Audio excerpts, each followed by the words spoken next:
आणि आता आपण बातम्या विस्तारानं बघूयात। एक महत्त्वाची बातमी आहे। धनंजय मुंडेंनी ध्यान साधनेचा मार्ग स्वीकारला ही चांगली गोष्ट असल्याचं करुणा मुंडे म्हणतात। अजित पवार लवकरच मुंडेंची पक्षातून हकालपट्टी करणार आहेत, असाही दावा करुणा मुंडेंचा आहे। पंकजा मुंडेंना मंत्रिपद मिळालंय, त्यांचा मार्ग मोकळा झाल्याचं करुणा मुंडे म्हणाला। पंकजा मुंडेंना परळी काबीज करायची आहे, असं देखील करुणा मुंडे म्हणतात। धनंजय मुंडे ध्यान साधनेसाठी गेलेले आहे। गेल्या 8 दिवसापासून ते ध्यान साधनेत मग्न आहेत। काय प्रतिक्रिया तुमची?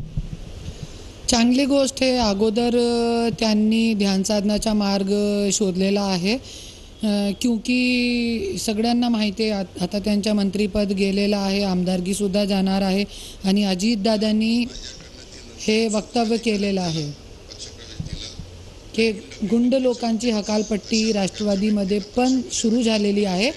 तो मला असं वाटते की लवकरच लवकर अजितदादा पक्षातून पण त्यांची हकालपट्टी करणार आहे, क्योंकि महाराष्ट्रामध्ये सगळ्यांचा मोठा गुंडा जरी कोणी असेल तो वो हे धनंजय मुंडे। पंकजा मुंडे यांनी सांगितलं की धनंजय मुंडे यांनी चांगला पर्याय निवडला आहे, त्याच्यावर तुमची काय प्रतिक्रिया?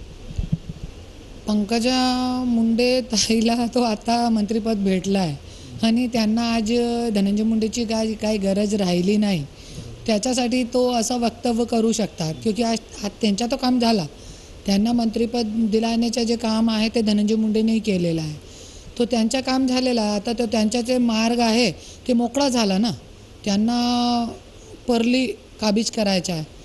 आणि अगोदरपासून 2009 पासून मी त्यांच्या वाद जे आहे त्यांच्या घरच्या जे बघितलेलं आहे, जे घरगुती त्यांच्या जे किती खालची पातळीवर जाऊन दोघं भाई बहीण का वाद चालू होता तो बघितलेला आहे। तो त्यांना तो असं वाटत होता की कुठे ना कुठेतरी हे संन्यास घ्यायला पाहिजे।